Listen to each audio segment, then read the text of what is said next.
আসসালামু আলাইকুম। কেমন আছেন বন্ধুরা সবাই? নতুন একটি ভিডিও নিয়ে আবারও হাজির হলাম। একটা কোয়েল পাখি খাঁচা থেকে বের করে দেখলাম উড়াল দেয় কিনা দেখতেছি। কি অবস্থা করছে ওরা মারামারি করে, পিঠের কোনো পশমই নেই ওদের। আমাদের ব্রিজিং হাঁসগুলো প্রচুর ভয় পায়। কোয়েল পাখিটি উড়ে গিয়ে ওদেরকে কিভাবে ভয় দেখায় দেখেন, কি এক অবস্থা। আর ওরাও কোয়েল পাখি দেখে প্রচুর ভয় পায়। হাঁসগুলো জায়গাতে ভিজিয়ে দিল, কাঠের গুঁড়াগুলো রোদে দিয়েছে, শুকিয়ে গেলে এই জায়গার মধ্যে ছিটিয়ে দিবে।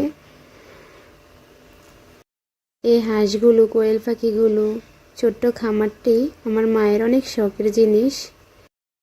আমার মায়ের আলাদাই একটা ভালোবাসা ওদের জন্য। অনেকের কোয়েল পাখি নাকি খাঁচা থেকে বের হলে ছুটে চলে যায়। দেখেন আমাদের কোয়েল পাখিগুলো কি পোষ মেনে গিয়েছে। কোয়েল পাখিগুলো মারামারি করে নিজেদের কি অবস্থা করছে দেখেন। আমার অনেক খারাপও লাগে, আবার হাসিও পায় ওদের অবস্থা দেখে। প্রচুর মারামারি করে বলার বাহিরে, জানেন কেন এত মারামারি করে তারা। দেখেন একজন নীরবে কি ভাবতেছে। ওকে কখন ধরে বলতেছি ঘরের ভিতরে যাও,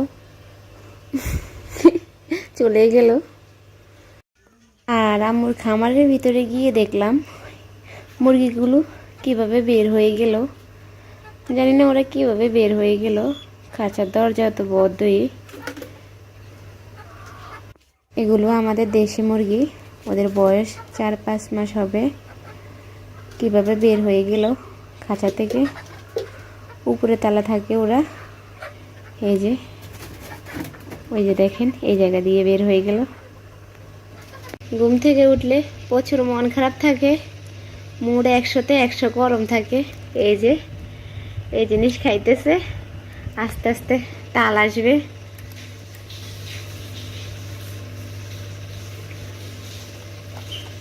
কি একটা বাপসাপ, মুড 100তে 100 গরম ঘুম থেকে উঠলে।